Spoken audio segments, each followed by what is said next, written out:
Halo Bapak Ibu semuanya, apa kabarnya? Semoga kabar Bapak Ibu guru dimanapun berada tetap sehat-sehat semuanya. Terkhusus buat Bapak Ibu guru yang mau mengikuti tes PPG di tahun ini. Kali ini saya bawakan soal-soal khusus untuk pedagogik umum ya, buat Bapak Ibu guru yang mengajar di tingkat SD, SMP, SMA maupun SMK ya. Ini khusus pedagogiknya sesuai dengan FR yang tahap pertama kemarin ya Bapak Ibu ya. Kita langsung aja Bapak Ibu. Ini dia kompetensinya: perencanaan pembelajaran, capaian pembelajaran, menetapkan materi, proses, sumber, media, penilaian, dan evaluasi pembelajaran. Indikator esensialnya berdasarkan capaian pembelajaran atau tujuan pembelajaran dan proses pembelajaran yang telah ditentukan, peserta dapat menetapkan jenis evaluasi yang tetap. Kita lihat contoh soalnya Bapak Ibu. Seorang guru merancang evaluasi dengan mendasarkan pada indikator dan tujuan pembelajaran yang sudah ditentukan di RPP. Evaluasi tersebut dimaksudkan untuk menentukan hasil dan kemajuan belajar siswa.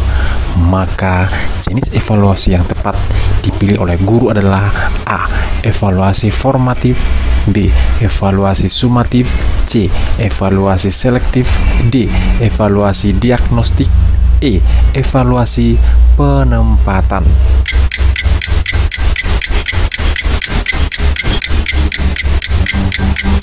Jawabannya adalah B. Evaluasi sumatif. Kita lihat pembahasannya. Ini dia pembahasannya Bapak Ibu. Jenis evaluasi berdasarkan tujuan. Yang pertama, evaluasi diagnostik adalah evaluasi yang ditujukan untuk menelaah kelemahan-kelemahan siswa beserta faktor-faktor penyebabnya. 2.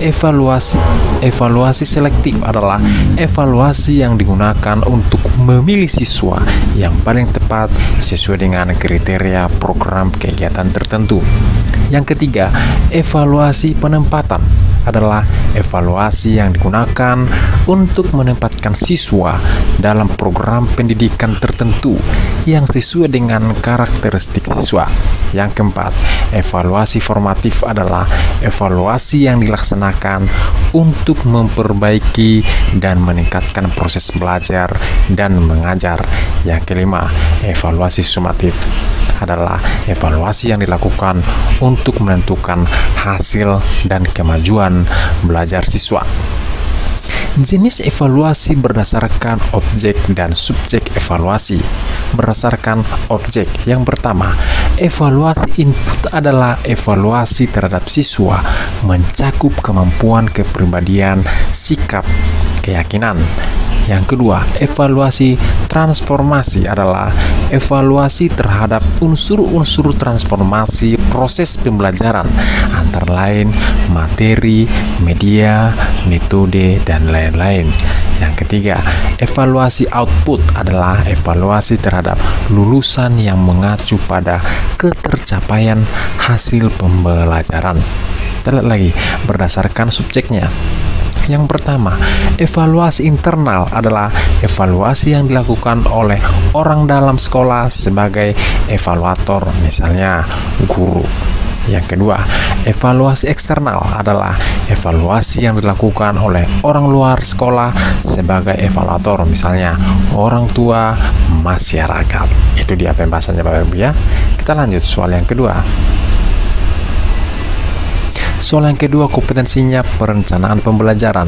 Capaian pembelajarannya menyusun rencana pelaksanaan pembelajaran RPP sesuai silabus. Indikator esensialnya, dengan mencermati silabus, peserta dapat menganalisis keterkaitan antara komponen silabus. Kita lihat contoh soalnya. Seorang guru mencari materi dan media dari internet saat menyusun rencana pembelajaran atau RPP. Materi dan media tersebut akan disampaikan pada proses pembelajaran dengan maksud agar siswa tidak mengalami kesulitan memahami pelajaran. Langkah apa yang harus dilakukan oleh seorang guru untuk memilih materi pelajaran? Apakah A. Mengidentifikasi aspek-aspek yang terdapat dalam kompetensi inti, kompetensi dasar, dan indikator. B. Menganalisis potensi peserta didik, relevansi dengan karakteristik daerah, dan struktur keilmuan. C. Menyesuaikan dengan tingkat perkembangan fisik, intelektual, emosional, sosial, dan spiritual peserta didik. D. Melihat kebermanfaatan bagi peserta didik, aktualitas, kedalaman, dan kelulusan materi pembelajaran. E. Relevansi dengan kebutuhan peserta didik dan tuntutan lingkungan, alat dan sumber bahan, dan alokasi waktu.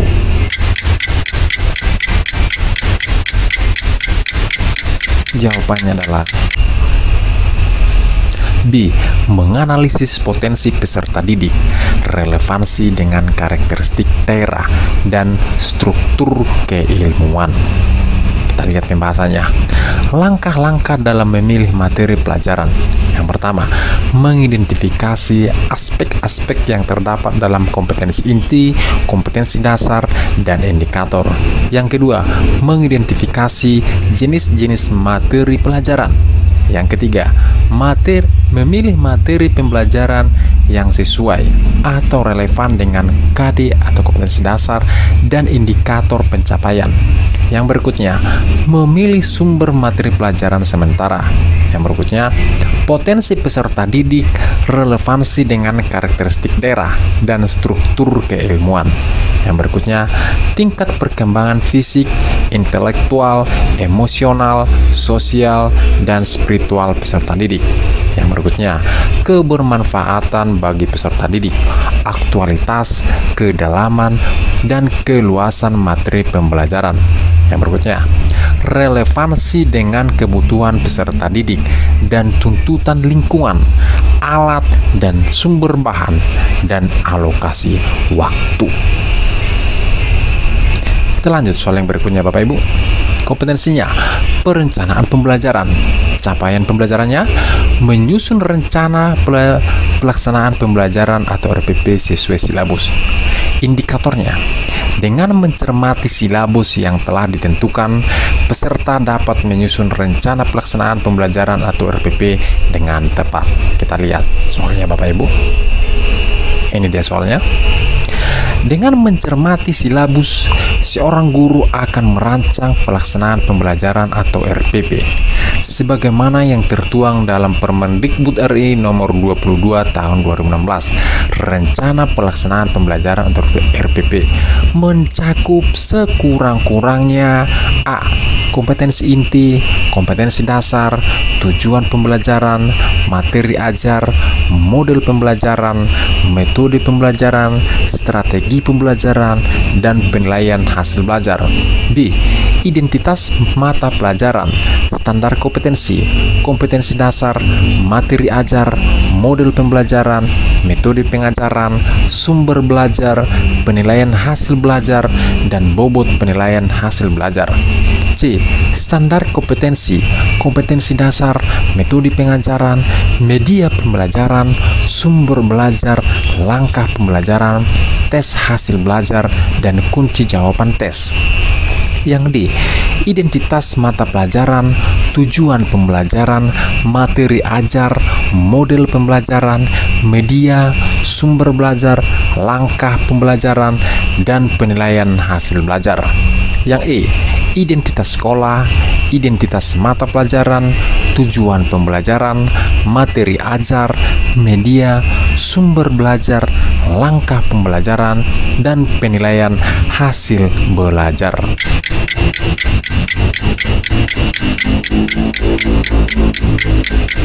Jawabannya adalah E. Identitas sekolah, identitas mata pelajaran, tujuan pembelajaran, materi ajar, media, sumber belajar, langkah pembelajaran, dan penilaian hasil belajar. Kita lihat pembahasannya, Bapak Ibu. Permendikbud nomor 22 tahun 2016 tentang standar proses pendidik dan menengah menjelaskan bahwa rencana pelaksanaan pembelajaran atau RPP adalah rencana kegiatan pembelajaran tatap muka untuk satu pertemuan atau lebih. RPP dikembangkan dari silabus untuk mengarahkan kegiatan pembelajaran peserta didik dalam upaya mencapai kompetensi. RPP disusun berdasarkan kompetensi dasar atau subtema yang dilaksanakan satu kali pertemuan atau lebih. Dalam Permendikbud nomor 22 tahun 2016 secara tegas menjelaskan komponen minimal RPP terdiri atas: yang pertama, identitas sekolah yaitu nama satuan pendidikan. Yang kedua, identitas mata pelajaran atau tema atau subtema mencakup pertama, kelas atau semester. Yang kedua, materi pokok. Dan yang ketiga, alokasi waktu ditentukan berdasarkan keperluan untuk pencapaian kompetensi dasar dan beban belajar. Dengan mempertimbangkan jumlah jam pelajaran yang tersedia dalam silabus dan kompetensi dasar yang harus dicapai. Yang berikutnya, yang ketiga, kompetensi dasar. Kompetensi dasar adalah sejumlah kemampuan minimal yang harus dikuasai peserta didik dalam mata pelajaran tertentu sebagai rujukan penyusunan indikator pencapaian kompetensi. Kompetensi dasar dalam RPP merujuk kompetensi dasar yang tercantum dalam silabus. Yang keempat, tujuan pembelajaran dirumuskan lebih spesifik atau detail dengan merujuk indikator pencapaian kompetensi. Jika cakupan dan kedalaman materi pembelajaran sudah tidak dapat dijabarkan lebih detail, maka tujuan pembelajaran disusun sama persis dengan indikator pencapaian kompetensi. Yang kelima, materi pembelajaran memuat fakta, konsep, prinsip, dan prosedur yang relevan dan ditulis dalam bentuk butir-butir pokok bahasan atau subpokok bahasan sesuai dengan rumusan indikator pencapaian kompetensi. Materi pembelajaran sesuai secara lengkap dan bentuk lembar kerja peserta didik dapat dilampirkan. Kita lanjut soal berikutnya. Kompetensinya adalah melaksanakan pembelajaran. Capaian pembelajarannya melaksanakan pembelajaran dengan mewujudkan suasana dan proses pembelajaran yang sesuai dengan kaidah pedagogik untuk memfasilitasi pengembangan potensi diri dan karakter siswa. Indikatornya, melalui paparan kasus, peserta dapat memberikan pilihan pemecahan masalah pelaksanaan pembelajaran untuk mengembangkan potensi siswa. Kita lihat soalnya Bapak Ibu. Seorang guru senior mengajar siswanya dengan metode diskusi dan menggunakan media gambar yang sudah berlangsung dari tahun ke tahun. Pada awal semester baru 2022, siswa di kelas tersebut diketahui 70% memiliki preferensi belajar kinestetik sehingga mereka tidak fokus saat pembelajaran dan diskusi berlangsung. Siswa lebih senang jika mengerjakan tugas yang diberikan oleh guru. Dari kasus tersebut, strategi pembelajaran yang paling tepat dipilih guru adalah A. Kooperatif, B. Project based learning, C. Kontekstual, D. Inquiry, E. Discovery.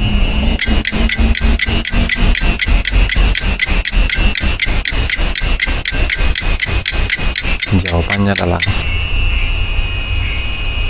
project based learning. Kita lihat pembahasannya Bapak Ibu.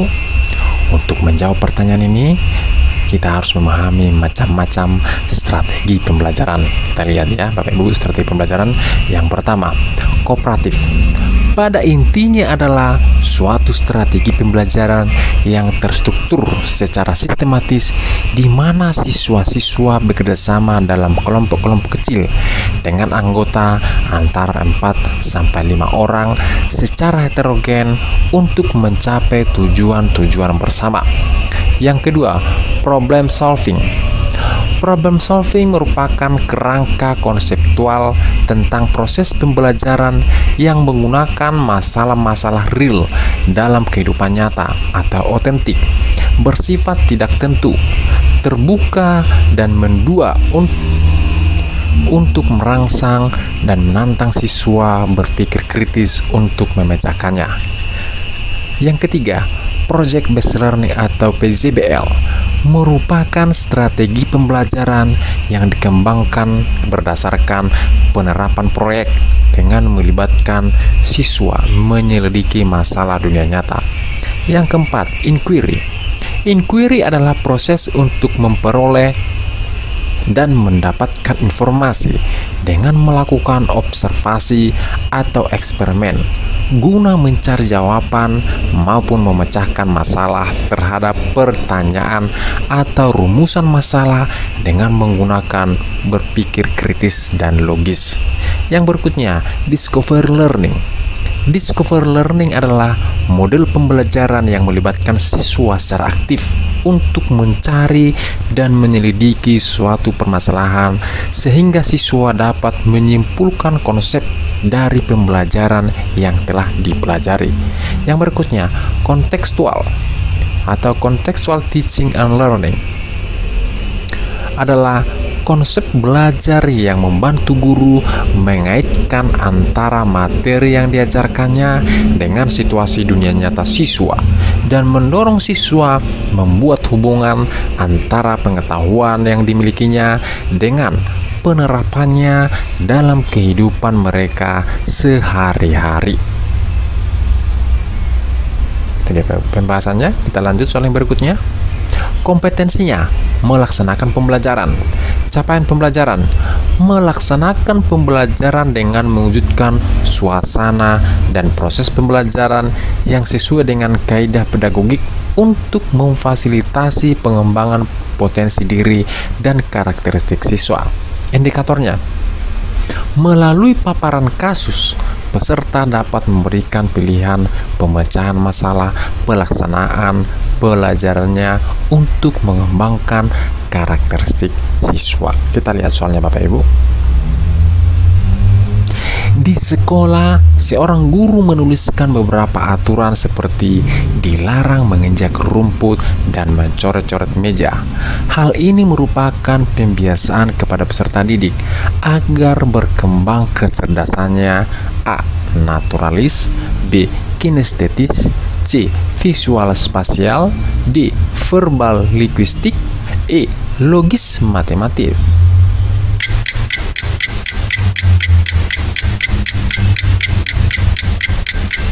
Jawabannya adalah naturalis. Kita lihat pembahasannya. Pembelajaran logis matematis di sekolah dapat dikembangkan melalui beberapa strategi seperti berikut ini.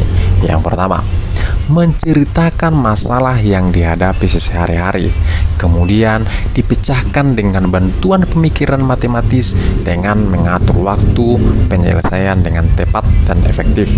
Yang kedua, merencanakan suatu eksperimen dengan menggunakan metode ilmiah yang diawali dengan mengungkapkan masalah, membuat hipotesis, melakukan percobaan, menafsirkan data, dan menarik kesimpulan. Yang ketiga, membuat diagram Venn untuk mempolakan masalah agar mudah membangun pengertian sehingga mudah dipecahkan. Yang keempat, membuat analogi untuk menjelaskan sesuatu sehingga mudah dipahami. Misalnya, menjelaskan tentang peristiwa erosi diwujudkan dengan analogi menumpahkan air pada kepala yang tidak berambut. Air akan cepat mengalir ke badan. Yang kelima, menggunakan keterampilan berpikir dari tingkat rendah hingga berpikir tingkat tinggi untuk menyelesaikan masalah. Yang keenam, mengkategorikan fakta-fakta yang dipelajari sesuai sifat dan jenisnya untuk memudahkan mengingat. Yang ketujuh, merancang suatu pola atau kode atau simbol untuk mengetahui objek yang ingin dipelajari. Kita lihat lagi. Pembelajaran di kelas mengembangkan kecerdasan naturalis adalah yang pertama, jalan-jalan di alam terbuka. Cara ini untuk menguatkan materi yang akan dipelajari untuk semua mata pelajaran. Misalnya, untuk melukis, perjuangan pahlawan, mempelajari pertumbuhan. Yang kedua, melihat keluar jendela untuk mengurangi kebosanan peserta didik di kelas. Metode ini dapat dilakukan oleh guru dengan observasi di luar kelas, melakukan pengamatan, dan mencatat hasilnya. Yang ketiga, ekostudi strategi.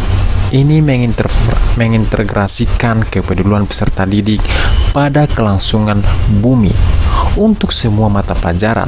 Misalnya, tidak menginjak rumput, tidak membuang sampah sembarangan. Ya, demikianlah soal-soal praktis PPG tentang pedagogik umum. Semoga bermanfaat buat Bapak Ibu guru dimanapun berada ya Bapak Ibu ya. Soal-soal yang saya buatkan ini berdasarkan FR daripada tahap pertama yang telah mengikuti pretest PPG. Semoga Bapak Ibu guru sehat-sehat semuanya. Salam sehat untuk kita semua. Terima kasih.